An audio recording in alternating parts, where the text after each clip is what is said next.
Hello and welcome to the Tough Girl podcast, which is all about motivating and inspiring you. I'm your host, Sarah Williams. Now, today's episode is actually very different from the normal type of episodes that you will get to hear on the Tough Girl podcast. Today's episode is a solo episode. I'm going to be reflecting back on the past 12 months. I'm going to be answering questions from the Tough Girl tribe and talking about the Tough Girl podcast, Tough Girl challenges, what's been achieved, what are the challenges that I've faced and overcome, what are the challenges that I'm still going through, and just share a little bit more about behind the scenes and what's been going on. So if you are brand new to Tough Girl podcast, this is probably not the perfect episode for you to start with, but I just want to give everyone maybe just a little bit more background about me and what I do and how it's all sort of started and come about. So like I say, my name is Sarah Williams. I'm the host of the Tough Girl podcast and the founder of Tough Girl Challenges, which is all about motivating and inspiring women and girls. So I had a very normal, traditional sort of life, I would say. I graduated university. I moved down to London. I started a corporate job. I started working in banking and relationship management and wealth management.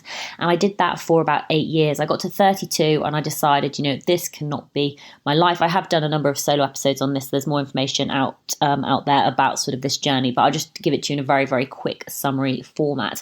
So quit my job in 2013, decided I need to do something different. Ended up going traveling for 18 months. And when I was over in South America backpacking, I decided that, I love challenge. I love adventure. I love motivating and inspiring women and girls. I love giving back. How can I combine that all together to do something that I'm really passionate about? And I came up with the idea for Tough Girl Challenges, which is what I started working on in 2014. It probably took me about 6 months to design my website and get it all started. And then I started blogging, and that eventually evolved into podcasting, which I started in 2015. And along the way, as well as sort of talking the talk and sharing these incredible women and sharing these amazing stories, I've also done my own personal challenges. So in 2016, I did the Marathon des Sables, ran 6 marathons in 6 days across the Sahara Desert. In 2017, I thru-hiked the Appalachian Trail. 2018, I cycled down the Pacific Coast Highway in Baja, California. And 2019, I've done a couple of hikes. I did the Camino Portuguese and I did the Lycian Way. And then early on this year, I did the Overland Track in 2020 over in Tasmania. So that just gives you a very, very brief overview about sort of my background, why I started it. But my mission is very, very simple. It is about increasing the amount of female role models in the media. It's about motivating, inspiring women and girls. It's about motivating and inspiring you to live the best life that you can possibly live. I believe that there is a severe lack of women in mainstream media, especially in adventure and challenge space. And this is something that I want to help drive change. Now, there was actually a question which actually fits in really, really nicely here. So Sharon said, my question is, what prompted you to start this fantastic podcast and where do you find the people to talk to? So starting the podcast, I'm going to be really, really honest here. I am, and I'm still not very, very technical at all. And I was part of a mastermind group with about 3 or 4 other individuals. And there was a guy who was part of that group called Jan Ilunga from the 360 Entrepreneur. And we were talking about what we were wanting to do with our businesses, how we were wanting to develop it, what the mission was, what the purpose was. And he basically said, Sarah, you should start a podcast. It will be absolutely amazing for you and also incredible to share these other voices of women sharing their own personal stories and journeys. And so that's what happened. And, it took me about 6 months to figure it all out and to find the music and to set it all up and get going. And I started with 4 episodes on the 4th of August, 2015. And it has been honestly absolutely life-changing. But I suppose I'll expand a little bit more on that question about the reason why, because there is a bigger reason behind that. And one of the things that I was doing when I was sort of launching my business is I was going into local girls' schools to talk about adventure and challenge and to give them some, motivation and inspiration. And one of the comments or one of the conversations that I seem to be having over and over again when I was talking to these young girls and women about their goals and their ambitions is some of them just didn't have any. And then others, their goal was to be a wag, which in the UK is to be the wife and girlfriend of a footballer. And to be honest, this just disheartened me so much that we have this whole generation of young women growing up and that's what they want to achieve. That's their level of ambition. And I thought, it's not their fault. They're just not getting exposed to what they could be doing because they just haven't seen it. And I remember coming home from giving one of these talks and I sat down at the kitchen table and I was literally just flicking through the newspaper and there was just no women. There's just no women at all. I mean, do it today. Like, it still hasn't changed that much. Go to the back pages, look through the sports sections, and see how many women that you can see. How many female stories are being shared about women doing adventure and challenge. And it's very, very few. And they have that, research has been done and statistics has proven it's something like 4%. Women get something like 4% of the media exposure. And therefore, that leads to knock-on consequences with returns when with things like sponsorship and so on and so forth. So prompting the podcast was to be able to share these voices, because I didn't just want to sit there and just complain about it and just sort of say, do you know what, it's not fair that women don't get mainstream media exposure. It's not fair that women don't get sponsorship. It's not fair that, the young women and girls are growing up without role models, because complaining about it doesn't make anything happen. It doesn't change anything. So what makes change happen is actually doing something about it. And that's why I started the podcast. And, it hasn't been an easy journey for many of you who will have been there, have been with me since the very beginning. There's been lots of ups and downs. It's hugely challenging to try and monetize the podcast. I was going into debt for about 2 years before I started Patreon, but the benefits have been amazing in terms of just, the women that I'm connecting with, the stories that I hear, and being able to share these stories. So the second part of your question was, where do you find the people to talk to?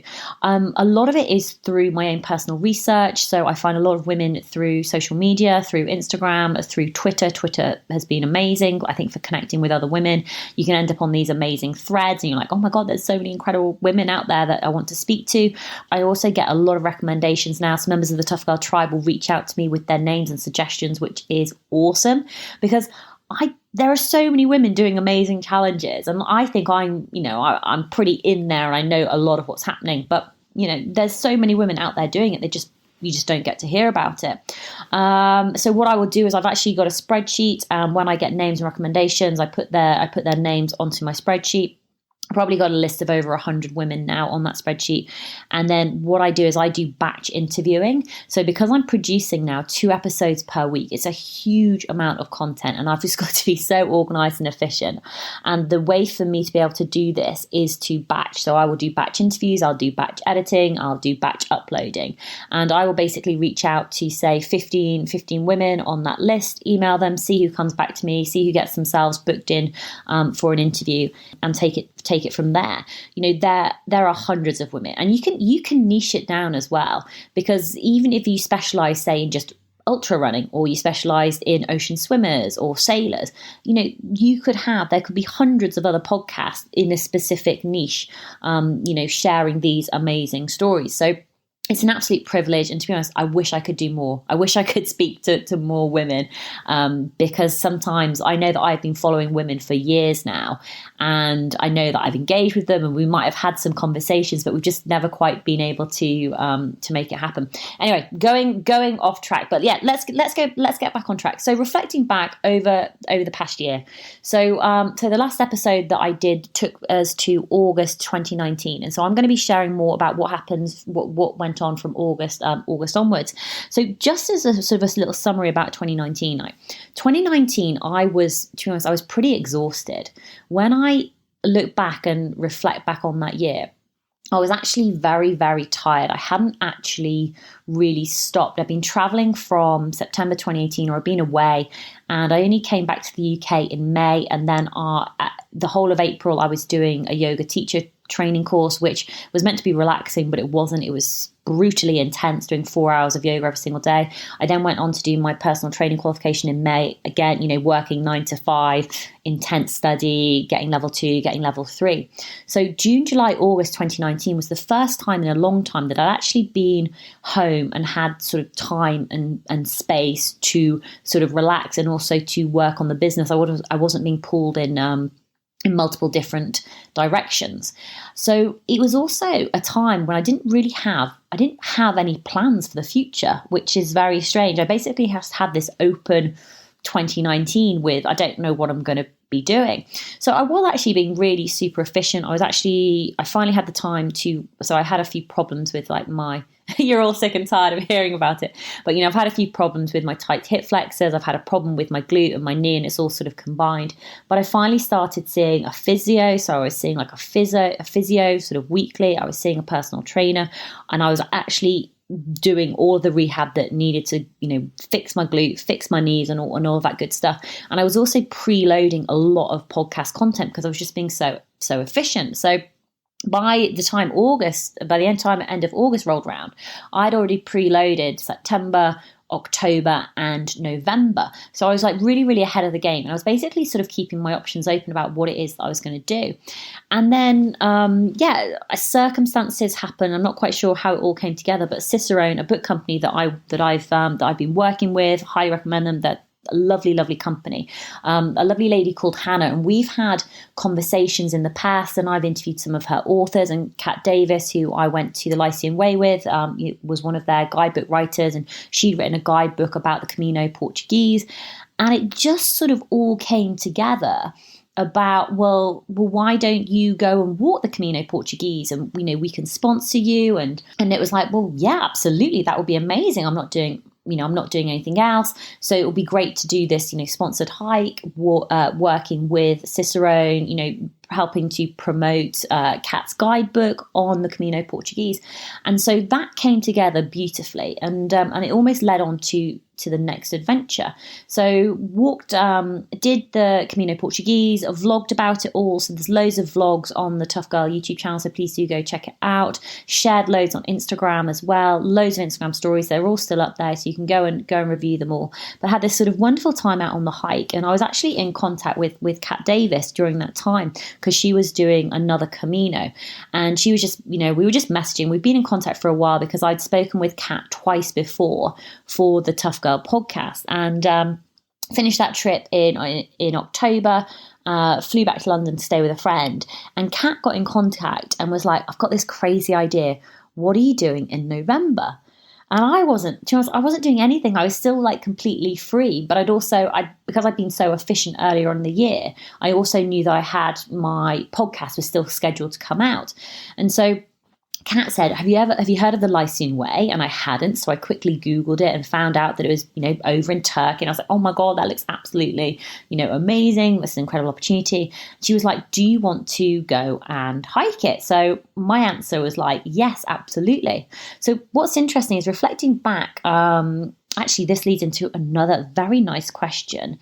So which came from Dan. So, hi Sarah, here's a question for your solo episode. A few weeks ago, I listened to the Pacific Coast Highway episode, and I remember you saying the key thing you learned about yourself was that you wanted to adventure and challenge with other people. Just wondering who you do these 3 challenges with, and if you did any of them alone, what changed your mind? I do most of my challenges solo, and I'm happy with this, but sometimes think company would be good. I'm not very good at reaching out to others to share adventures, challenges. Do you have any tips? So that's a really, really good question, Dan, and thank you so much for listening to that episode. So I had all of my challenges up to that point, and even the Camino Portuguese, had always been solo challenges. But obviously, on these solo adventures and challenges, you do end up getting to meet lots of other people, and it's great. It's really, really sociable. But I had wanted to do an adventure and a challenge with another person. And so this, coming back to Kat, and Kat sort of saying, would you like to go and walk the Lyceum Way? So I was like, yes, I'm available, I'm free, let's do it. Now, a couple of interesting things here is, one, I had never met Kat face to face before. We'd known each other for a number of years because she's been on the Tough Girl podcast twice before. We've been friends on WhatsApp and Facebook and, on social media, but we'd never actually sort of met. So we ended up having this, phone conversation, talking about it and all, should we go together? Do you think we'll get on? Blah, blah, blah, and all that sort of stuff.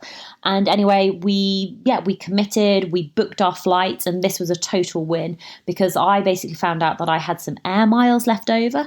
So all of my flights this year, for my flights to Spain and my flights to Turkey, were all covered by air miles. So it didn't actually cost me any money. So it was actually a really, really cheap trip, which was absolutely fantastic.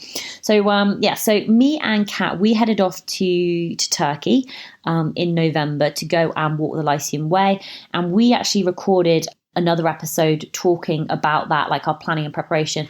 And the plan was to do a follow-up episode to go into more detail about the hike and what we learned and what it was like doing it with another person. And for that, I can't even say it. For those that don't know, it's a lot harder than I thought it was going to be. For those that don't know, Kat is no longer with us. She committed suicide in February this year, which is obviously devastating, but it is something that does need to be talked about. It does need to be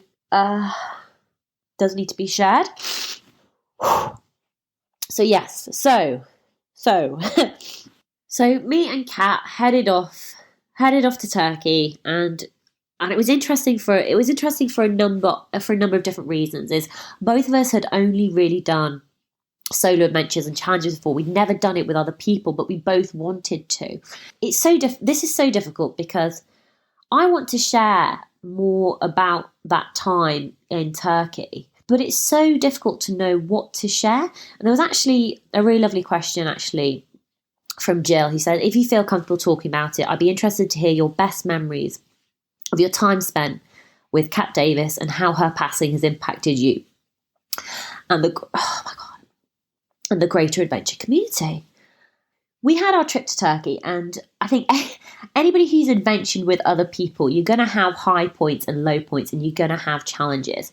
And I would say for the first 2 weeks, we absolutely got on like a house on fire. Kat is this, the most amazing storyteller. She's walked, like the PCT. She's done all these incredible Caminos. She spent time in Japan. She's, had a fascinating life. She grew up in Melbourne before moving over to Japan to be a guide, and she's traveled all over the world. She's an incredible photographer. The Lyceum Way was tough and it was brutal, but it was also so much fun. It was so wild, and there were so many remote sections, and wild camping out there, and figuring stuff out, and eating the amazing Turkish food, and practicing our Turkish, and dealing with Bob the dog, and the dog trying to hump our legs, and getting lost walking up this gorge, and doing like a crazy photo shoot on an abandoned toilet. Very, very random stuff. I vlogged it, but Kat didn't like having her. She was more comfortable behind the camera. She didn't like being in front of the camera. She didn't want to be on the vlog. She didn't mind being in the background or the periphery, but she didn't want it to be like focused on her, which is absolutely fine. We had this experience, and Turkey, to be fair, it was amazing. And one of the best memories was at the end. We were out in Istanbul, and the lovely Rosie Spell Pope, who was running 73 years young, running from Brighton in the UK, running through Turkey all the way to Nepal. She was in Turkey at the same time of us in Istanbul. And so we met up with Rosie, and Rosie was doing her, newspaper interviews and photos and everything else. And then after that had all finished, we then went out, had this amazing lunch, a few glasses of wine, headed on to have this amazing dinner. And then we went to a Turkish bathhouse, which was super cool, and eating. What was the stuff that Kat used to eat? Baklava, or something like that. Right, let me see. So a few weeks ago, I listened to the Pacific Coast Highway episode, and I remember you saying the key thing you learned about yourself was that you wanted to do adventures and challenges with other people. And just wondering who you did these 3 challenges with, and if you did any of them alone, and what changed your mind. I do most of my challenges solo, and I'm happy with this, but sometimes think company would be good. I'm not very good at reaching out to others to share adventures and challenges. Do you have any tips? So I did the Camino solo, I did the Lyceum Way with Kat, and then I did the Overland Track solo as well. What I have found is I do like doing adventures and challenges by myself. I think when you do an adventure or challenge with somebody else, there's there's so many other things you've got to take into consideration. You've got to compromise. There is a change in the dynamic. You're now part of a team. You're not solo. You can't just make decisions for yourself. You can't be selfish anymore. You've got to, consider another person. I think it is a lot harder. I've had definitely, I would say, I struggled with this with Kat. It was a lot harder than I thought it was going to be. And I think I'm quite a chilled, easy person to travel with. But I think the older that you get, the more you get into your habits, your way of doing things. And it's also difficult when things happen for you either not to take it personally or to make sure that you're communicating in a style that the other person understands. So there was a moment with and she wouldn't mind me sharing this. So a classic example, not classic example, but an example that I would share from when I was with Kat. Kat would ask me, "What time do you want to set the alarm in the morning?" And so I would assume that she's just asking me that question. So my answer would be 7 o'clock. Boom, done. She's asked me a question. I'll answer it with what my opinion would be. But then what I learned through sort of further communication and chatting was that Kat wasn't asking me directly for what time I wanted the alarm on. She asked me, but she was wanting to ask me in such a way as in she wanted me to respond, "Oh, I'm not sure. What time do you think?" Or, "I think we should set it for 7 o'clock, but what do you think?" And it took me a while to figure that out, that when she asked me sort of direct questions, they weren't necessarily direct questions. So she wasn't just wanting me to say, "Oh, set the alarm for 7. Oh, let's eat here." It was more of a, "Oh, well, I think that place looks pretty okay. What do you think? Would you be happy eating lunch, dinner, etc. there?" And so I think that's really, it's a small thing. It sounds like a small thing, but little things can build up over time, which can end up causing like friction. And I think what happens on longer trips, so we were away for about a month, is that you start getting tired, and things which wouldn't really affect you normally, when you're tired and you're more emotional and you're hungry and you're quite exhausted, then little things will end up building up and it can become quite challenging. I'm actually reading Anna McNuff's latest book, where she is in South America with Faye, and she talks about sort of their relationship as well, and some of the challenges and having to have these honest conversations and also trying to understand yourself more. And so I do find it really, really interesting about the dynamics of doing it with another person. I still would like to do more adventures and challenges with other people. I think one-on-one is probably very, very intense unless you've known that person and gone on holiday with them, for example, beforehand. But to be spending 24 hours a day together with people, it's difficult. You're going to have disagreements, you're going to have arguments, you're going to have to figure out how to work it out. I probably do prefer adventuring solo. It does make life a lot easier, and it's easier to make your decisions where you're going to stay. If you just want to be lazy and lay in bed all day, you can do it. It's not a problem. So do I have any tips on... I don't know, because I don't think I'm that good at reaching out to people either to share adventures and challenges with. I think I'm coming up short, Dan. What would I say? We did this before our trip as well. Is we had sort of very good, open, honest, frank conversations about like what our concerns were, expectations, how we'd like things to go, what we were worried about, like, am I going to be able to keep up? Like, Kat's super, super fit. I feel as though I haven't done anything for ages. Is she a much faster walker than me? Does she like stopping for long breaks? Does she not? Like, is she a flaffer? Am I a flaffer? Does she care if I have a shower every 3 or 4 days? Does she not care? All of these little things that you sort of need to figure out. So, okay. Rachel asks, I hope you're well. I have a question for you in your podcast. How do you get the balance right? I never quite managed to balance my life. I never seem to get the right balance in my life of running and all the other things. Running ultimately makes me extremely happy, but I had to balance that with the guilt of not spending that time with my kids and family and vice versa. Rachel, such a great question. And to be honest, I think I've actually grown a lot as a person, because if you'd asked me this like 3 or 4 years ago, I would straight away say, I do not get the balance right. I'm very, very extreme. I'm focused. I'm very goal driven. I focus on what it is I want. I give 110% to that. I think over the past couple of years, I have mellowed a lot more. I feel like everything has ultimately become a lot more balanced. I've changed the word as well. So sometimes it's not necessarily about balance, because when I think of balance, I think of like, something tittering like a seesaw. So it's always like up and down. So you're always on, if you're focusing on one thing, you're not focusing on the other. Whereas the word harmony, just trying to get harmony, trying to get things to sing and let things come together, it can work quite nicely. You've said it in that sentence, running ultimately makes you extremely happy. And if you are happy, then your kids are going to be happy. And look, there's always going to be times throughout the year when kids and family come first, whether that's their birthdays, whether it's Christmas, Easter, etc. But then there are times of the year when you can focus on you. When you've got a race coming up, whether it's a marathon, a half marathon, an ultra marathon, then that's when you need to be more focused on doing your running. And happiness, you are allowed to be happy. You do not have to sacrifice everything for your kids and family. It is about it's about getting the balance right.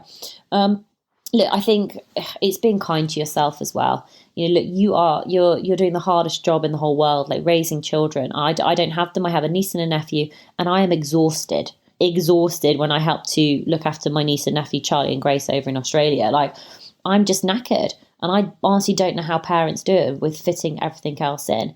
Another key thing to just remember is, if you can reframe it, I think that would be incredibly powerful. Reframing it, aiming for harmony, and almost just knowing that actually it ebbs and it flows, it goes up and it goes down, and that's okay. At the end of the day, you are doing your best, and your happiness is just as important as other people in your family.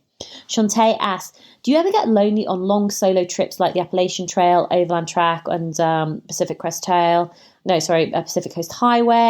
If so, how do you overcome it? So Shantae, this is a great question. I don't actually get lonely when I'm on adventures. So when I was on the Appalachian Trail, Overland Track, Pacific Coast Highway, it was fantastic because you're out there meeting new people, you're exploring new sites, you're visiting new places that you haven't seen before. It's exciting, it's new, you're constantly being exposed to new things.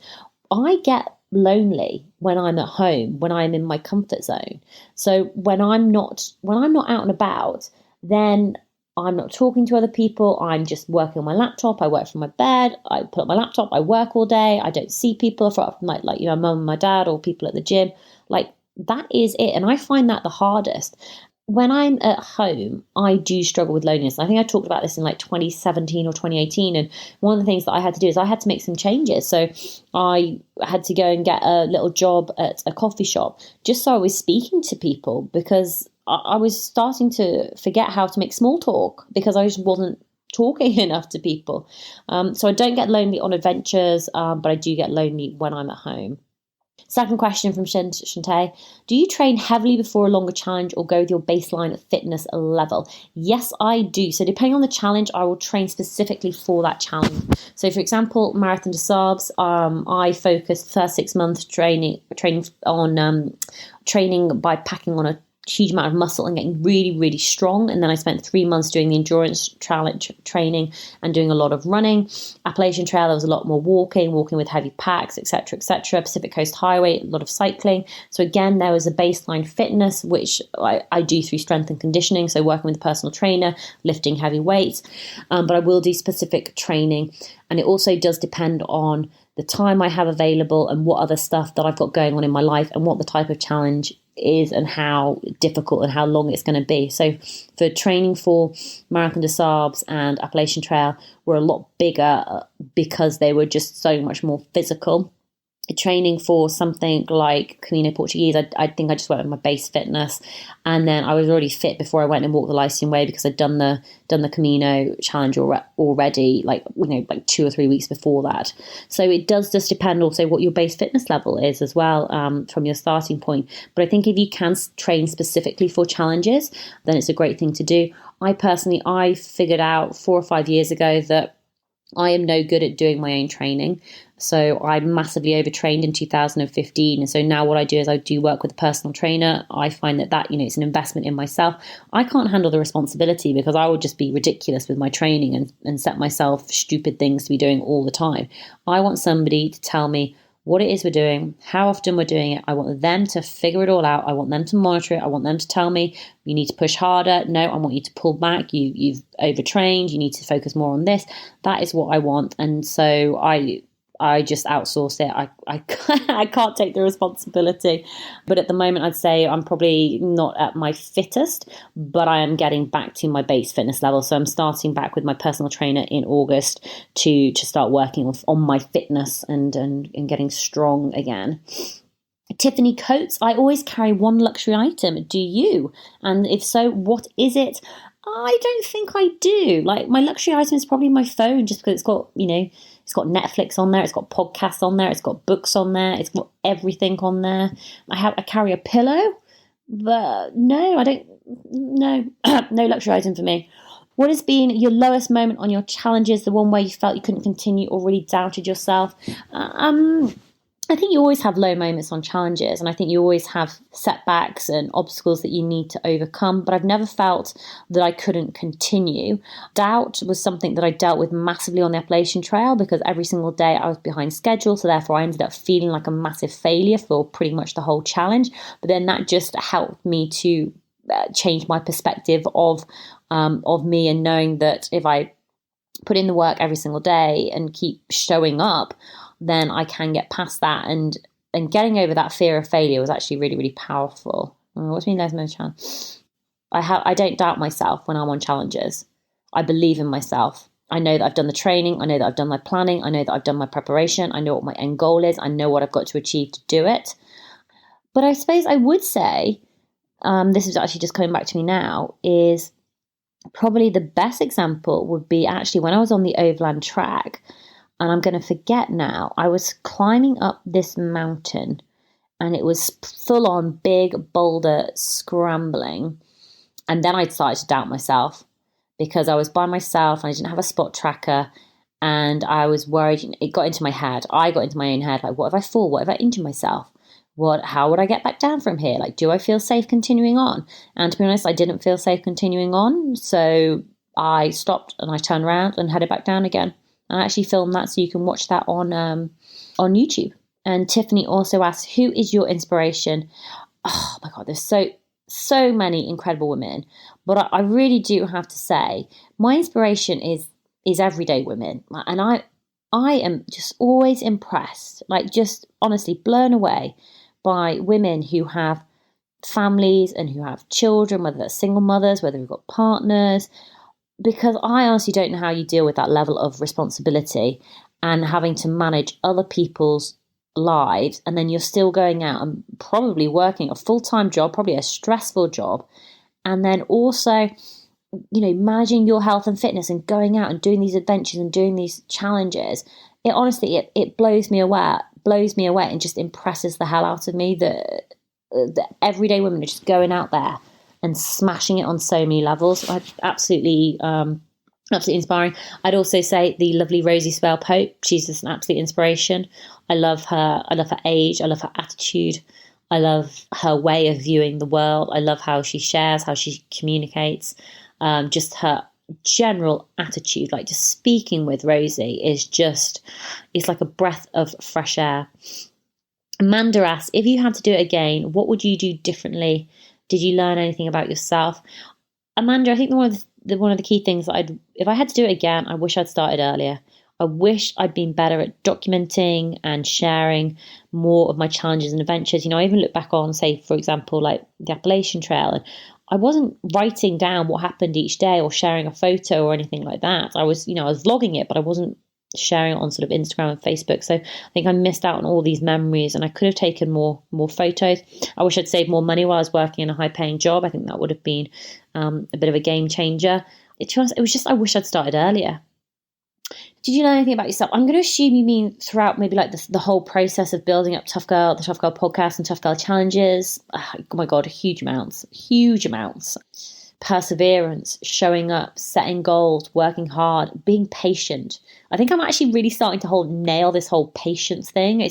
I used to always feel like I was just so impatient. Like I wanted it now. Like I just wanted to have achieved it. I wanted to have done it. I wanted to where I am now, this is where I wanted to be 5 years ago, and now I'm here. And I'm very aware of how things can grow and how it does take time and it doesn't happen overnight, and actually being patient and enjoying the journey as well. So I think I definitely say that. So I used to be very goal focused, and so it was all about just reaching the goal. Whereas now the goal is amazing. Don't get me wrong, it's fantastic to reach that goal. But for me, it's more important about enjoying the journey every single day and just enjoying my life and what I'm doing. I think that's very, very powerful.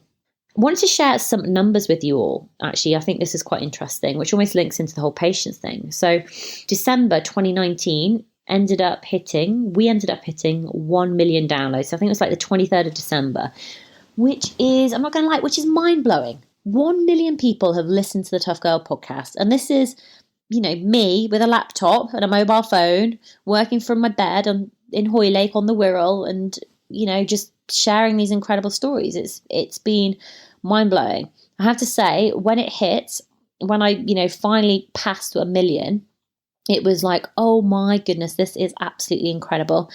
And then I got hit with the biggest wave of imposter syndrome you could imagine, because then I was like, oh, but like, how have I done this? And like, what if everyone just finds out that I'm a fraud and that I'm a fake? And it was awful. And like, what if they figure out that I don't actually know what I'm doing? I'm not actually that technical, and actually I think I'm rubbish at doing interviews, and blah, blah, blah, blah, blah. And I should have asked different questions, and I should promote things in a different way, and my website should be better. And so that was actually a big shock. But now, so August, we've passed 1.3 million total downloads. The past 2 months, we've had 49,700 listens, 49,300 listens. And August could be the month where we get 50,000 listens in 1 month. 50,000 listens in 1 month. I mean, that is incredible. Like I know we will get there. We would have got there last month if I'd released one more episode. So huge potential in August to reach 50,000 listens in a month. When I first started, it took 4 days to reach 100 episodes. It took 6 months to reach 25,000 downloads. It took a year. It took 1 year to reach 100,000, and now I'm getting 50,000 or about 50,000 downloads every month. Blows my mind, because I just keep imagining all these people out there who love adventure. They love running and cycling, and they love the mountains, and they love being inspired, and they love, developing themselves and just getting outside their comfort zone and, keeping fit and healthy and going traveling, exploring. And then they discover the Tough Girl podcast. And then they're like, holy hell, there's so many amazing women out there, like more women than you could even imagine. And then you start following them, and then you start being inspired by what they're doing. And then just more episodes, 2 episodes a week are coming out. And you're just like, just surrounded by this inspiration and motivation. I'm so excited for people who discover the Tough Girl podcast. So in terms of numbers, we are 9,688 followers on Instagram, 9,429 followers on Twitter, 3,688 on the Facebook main page, 1,500 of the Tough Girl Tribe, 2,400 on YouTube. 450,000 views. So numbers, I did a post on numbers and linked to ego and all that sort of good stuff, which I shared on Tough Girl Tribe and a few other places. So if you're not following the main Facebook page, then please do. So what is next? Final 6 months of the year. I mean, to be honest, I literally have no idea. I mean, this year, I haven't even talked about COVID. Haven't even talked about Black Lives Matter. Haven't even talked about diversity. I mean, it's just it's just unprecedented. It's unbelievable to be living through this situation. Who could have predicted this? I mean, it's just crazy. Like, it's very funny because 2020 was going to be this big year. I had so many amazing things planned. I had sponsored hikes coming out. I was working with Cicerone again. We were going to do the Tour de Mont Blanc. I was working with Waterwell. We're going to be walking like the West Highland Way. I was going to be doing more yin yoga, doing like another yoga teaching course. I'm going to be doing so many of these awesome things, and it's just all completely not happened. By the way, I know that there's a lot other stuff happening out there. Obviously people dying and losing their jobs. It's just it has just been crazy. I mean, I remember like end of 2019 doing like my 10-year plan, what I wanted to achieve. And even at the beginning of 2020, writing a blog post, what adventure, what challenge should I do? Because this is the benefit of doing what I do, is to have this freedom to say, okay, let's go cycle across Europe. Let's go walk the Pacific Coast Highway. Let's go walk the Pacific Crest Trail. Let's go cycle from LA to Florida and then up to New York. Let's go swim the English Channel. Let's go climb some mountains. I have that opportunity. I have that freedom. Not anymore. There is no freedom. So I've been at home now since March. March to August. I can't complain at all. I'm incredibly privileged. I'm incredibly lucky. I've got great Wi-Fi. I've got a lovely room. I'm with my parents, who are very funny. We've got we've got access to gym equipment. We've got a garden. I'm very close to the beach. We've got loads of food. I went through a stage of being like, right, I'm going to be the most productive person that you can imagine. I'm going to write my big to-do list of everything that I need to do, everything that I want to achieve, all those odd jobs that I just haven't got around to doing, like little things like on my YouTube channel, it's better if your videos have like a thumbnail on. I don't have any thumbnails on like my Pacific Coast Highway videos or a couple of the other adventures, and all these women that I was going to interview, more blog posts that I was going to write and share. And I sit down and wrote this massive list and thought, right, how can I be the most productive person I could possibly be? And to be honest, it just didn't happen. It just did not happen. And then suddenly, like, the weeks have gone by. And we have been doing some gym stuff, and I was very good at the beginning. I was doing like yin yoga every single day. I was doing my foam rolling every single day. I was massaging my feet every single day. And then slowly you just sort of get out of your good habits, and then you have like low points, and then just like, oh, I'm not doing anything. I'm not going anywhere. I'm not seeing anybody. I'm living in tracksuit bottoms. I'm living in my pajamas. So interesting couple of months. But final 6 months of the year, I honestly don't know. Like, initially, a couple of weeks ago, I was thinking, because so you probably know I've got family in Australia, and I'm very close to them, especially my little niece Grace and my nephew Charlie. So Grace is 4 and Charlie's 2, and so the past couple of years I spent 2-3 months over in Australia, January, February, March normally. And I'm thinking, well, maybe this year I could fly over to Australia. New Zealand's obviously doing incredibly well. And Australia was doing very, very well, especially Melbourne. And then obviously COVID's all kicked off again. So initially I was thinking, well, maybe I can fly to Australia, even if there is a quarantine, but I could go and walk the Tuaroa Trail because I've got all of the equipment. I've got everything I need apart from the tracker. So I could go over, start walking the Tuaroa Trail from the North Island down to the South Island, start that at the end of October, and then fly to Melbourne for Christmas. So I still have Christmas with the family before finishing the rest of the trail in January, February, and then have another month in Australia. Australia's borders are closed, and honestly don't know when they're going to be opened up again. Melbourne has just gone into like a 6-week lockdown with curfew and everything. So I just don't know when it's even going to be possible to get out to Melbourne in Australia. I then started looking, closer to home. There's islands. I've got this an amazing coast walk, or it's called the longest coast to coast. It's a walking and cycling trail, 1,000 kilometers, 620 miles long, and it covers the length of the island. And I thought, well, that would be amazing to do. Also, depending on the time of the year, that could be something quite interesting. I talked about last year about doing my DProf, my PhD. Am I ready to commit to something like that? It would take roughly like 9 months. So I could start this October, finish it next June, or I start January 2021 and finish it September 2021. The time is basically going to disappear anyway. So, that maybe gives me a bit of focus, gives me more structure, and it adds value to me and what I'm hoping to achieve. Obviously, I've been very committed to the podcast and making sure that 2 episodes are coming out every single week. But no idea, final 6 months. I don't want to waste this time, but I know that I do struggle when I don't have something to work towards. Like, everything suffers in terms of if I'm not working towards a goal, or I've obviously got my purpose and I've got my mission Tough Girl podcast to increase the amount of female role models in the media. I'm obviously working towards that, and everything is ticking on really nicely. I'm really pleased with how everything is going. especially with regards to like the consistency, all of the sharing on social media. I feel as though I'm doing everything that I can possibly can on that. I couldn't do more than 2 episodes per week. It's stressful enough as it is trying to get 2 episodes out per week. So I don't know. Even with like my health and the fitness, I'm probably not as good at getting outside and being as active as I should be if I had like a challenge that I was training towards. But I'm very pleased with like my hip flexors are a lot better from doing my yin yoga. My glutes are firing now. So I feel as though I'm actually starting a really, really great place. So, I know the focus is going to be on podcasting, maintaining 2 episodes per week. It's going to be on my health, just maintaining my fitness. I just want to get strong, get my glutes firing again. And I just want to really try and get strong, like really, get back to doing pull-ups and deadlifts and getting strong, fit and healthy.